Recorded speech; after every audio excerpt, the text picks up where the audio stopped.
un matin.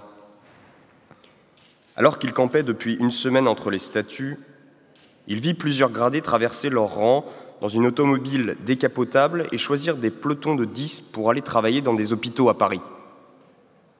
Sam se retrouva dans le lot et on lui confia la garde d'un dispensaire de produits narcotiques.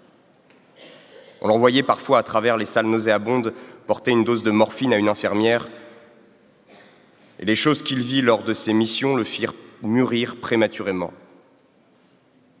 Les amputations, les gémissements,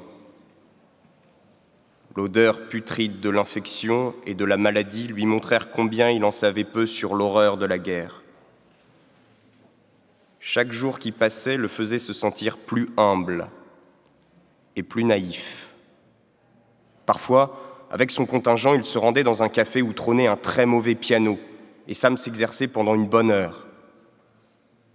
Les hommes ne parlaient pas de ce qu'ils voyaient à l'hôpital, parce que cette souffrance était au-delà des mots. Sam craignait, s'il les évoquait, que les images ne restent imprimées dans sa mémoire pour toujours. Ils travaillaient tous dans le service des blessés grabataires, et c'était une unité si importante que les 10 soldats américains pris ensemble n'en avaient pas encore découvert la moitié. Sans parler des dépendances et des annexes. Il y avait les hôpitaux français, les hôpitaux anglais, les hôpitaux américains.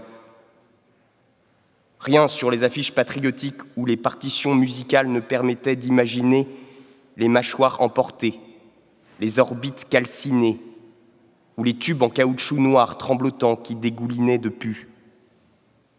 Finalement, parce qu'il parlait cajun, ce qui aux oreilles des Parisiens ressemblait à un très mauvais patois occitan du XVIIe siècle, on lui confia des tâches rudimentaires d'interprétariat.